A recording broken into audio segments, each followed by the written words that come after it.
sommes en plein printemps et pendant le printemps, nous souffrons tous de l'allergie au pollen.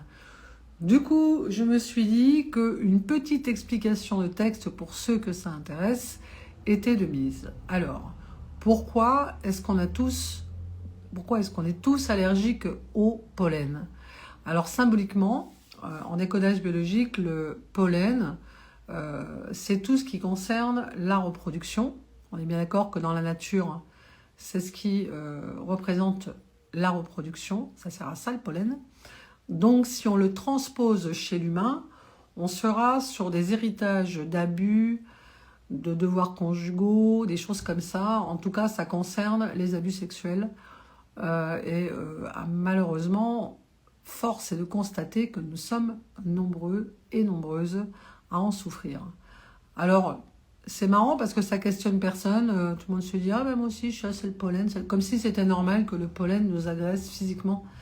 Mais il y a aussi, dans la même ligne, les acariens. Les acariens, c'est exactement la même chose. Évidemment qu'on les trouve essentiellement dans les chambres.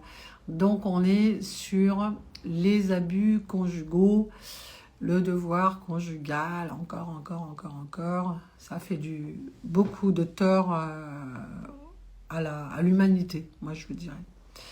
Et enfin, la troisième allergie, ça concerne l'allergie à la poussière. Alors c'est hyper simple, hein, symbolique. Hein.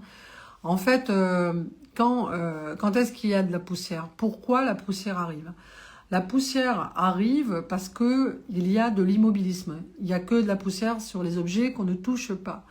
Donc si vous souffrez de ne pas bouger alors que vous en avez envie, de ne pas pouvoir déménager, de ne pas voyager, ou de ne pas bouger, de ne pas sortir, etc., il est fort possible que vous développiez une allergie à la poussière.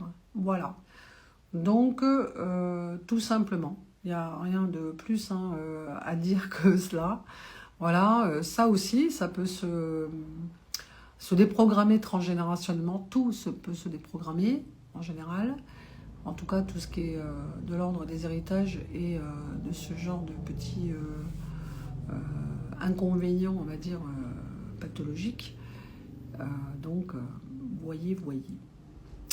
Bonne journée.